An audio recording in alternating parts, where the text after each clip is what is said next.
You have to ask yourself why it is that somebody would want to do that, let alone these elite people. And if you look at the elite throughout history, many of the people that achieve pinnacles of power are into the occult.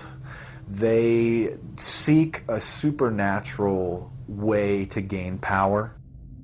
Why are Christian conservatives such as the Bushes and Newt Gingrich attending the Grove? And I recognize I'm not going to be invited to Renaissance Weekend or that Bohemian deal where Newt, Rush, and Dick all sit in a teepee, naked, beating on tom-toms. Why does the media barely mention the Grove? Because many of them are in attendance. Late political cartoonist Phil Frank of the San Francisco Chronicle draws a reporter thinking about his loyalties to Bohemian Grove as he takes notes for a story. Stories about what happens in these redwoods are hard to come by. A campground statue reminds Bohemians to keep their mouths shut about the Grove. Many world events have been shaped at the Grove, including the creation of the atomic bomb.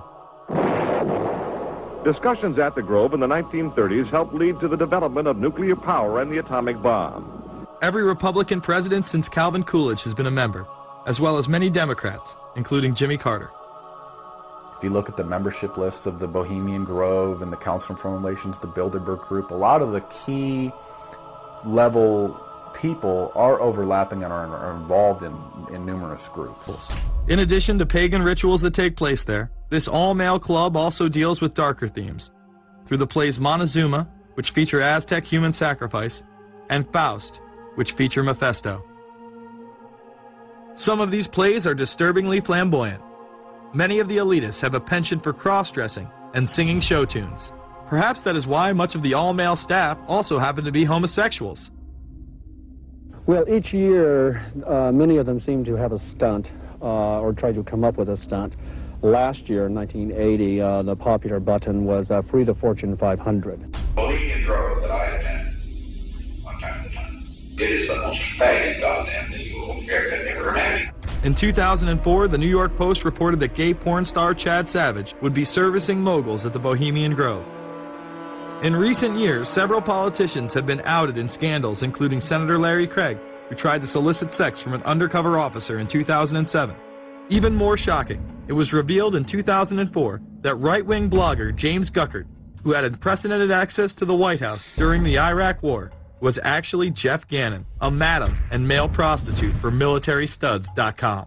During his 2 years writing for GOP USA and Talon News, Gannon officially made over 200 appearances at the White House. Oddly enough, over 24 of these visits would take place when there were no scheduled briefings. He failed to check in or out with the Secret Service on many other occasions, coming and going as he pleased. These type of activities are not new to the White House. In 1989, headlines involving callboys in the White House rocked the cover of the Washington Times. The Washington Times reported today that unidentified White House aides in the Carter, Reagan, and Bush administrations now are being investigated for using the services of a callboy ring. The paper reports that 2 of the male prostitutes were given a late-night tour of the White House last year. Hundreds of credit card receipts obtained by the Washington Times confirm that its clients were key officials of the Reagan and Bush administrations, military officers, congressional aides, and U.S. and foreign businessmen with close social ties to Washington's political elite. This ring extended beyond the White House and into Congressman Barney Frank's bedroom. Barney Frank, one of 2 openly homosexual members of Congress, acknowledged having used a male prostitute, whom he then hired as a personal employee. The man had keys to Frank's basement apartment on Capitol Hill. Frank paid him approximately $20,000 out of his own pocket to be his housekeeper and driver. But as first reported in today's Washington Times, the man was on probation for sex crimes and a drug conviction, and he ran a prostitution business out of Frank's home.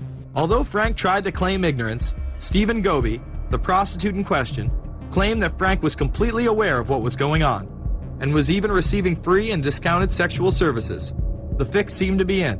Frank was threatening members of Congress to remain silent prior to being exposed in this sex ring. Massachusetts Democrat Barney Frank, a homosexual, threatened to expose fellow congressmen he knew to be gay unless they stopped spreading rumors.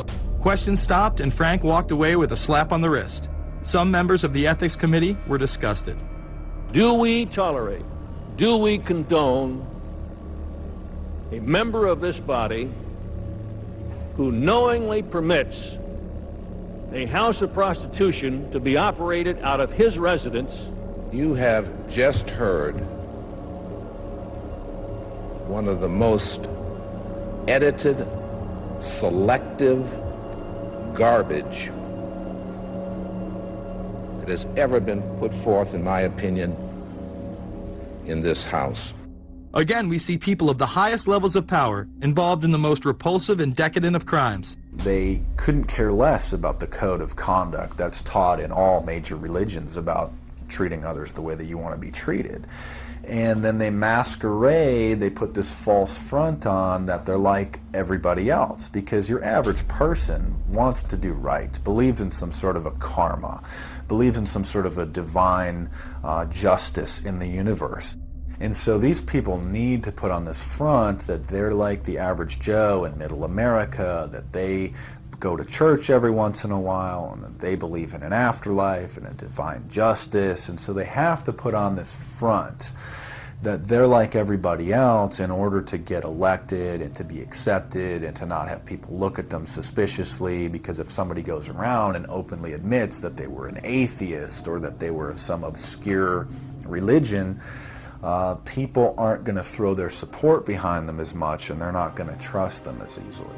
The reality of this behavior is never revealed to the public, as the media keeps any revelations quiet. Unfortunately, these type of activities continue to this day. Florida Congressman Mark Foley chaired the House caucus on missing and exploited children, and went on television praising Chris Hansen's To Catch a Predator series. The Dateline piece has probably done more than any law we can create. Foley was later caught attempting to have sexual relations with numerous underage pages. Congressman Mark Foley, the man who championed the Child Protection Act of 2006, resigned after inappropriate emails and instant messages surfaced that he sent to former congressional pages. Once more, no charges were even filed. Foley himself has checked into rehab. No one has been charged with any crime. The predator class acts like Roman emperors, indulging in excess that includes sex with young boys, while portraying themselves as men of the Lord. The insanity is that we have allowed an interwoven elite criminal class to rule over us while posing as the saviors of the planet. We have learned they will stop at nothing to achieve their goals and are not held accountable for their crimes. They prey on the system rather than protect it. This is not a new world order of peace and prosperity. It is not a world government to save the earth. During difficult times, we must remain ever vigilant against seemingly positive solutions imposed to suit their aims. Crises there will continue to be. In meeting them, whether foreign or domestic, great or small, there is a recurring temptation to feel that some spectacular and costly action could become the miraculous solution to all current difficulties. We are threatened by a superclass that control the flow of information and hide technology from the public. The prospect of domination of the nation's scholars by federal employment, project allocations, and the power of money is ever present and is gravely to be regarded. We must also be alert to the equal and opposite danger that public policy could itself become the captive of a scientific, technological elite. It is time to put down the remote control, to turn off your Xbox, and start paying attention. It is time to step away from everyday luxuries and pop culture and take action against a monolithic, concentrated evil in order to save what's left of humanity. We must now trade in our apathy for action in order to defeat this invisible empire.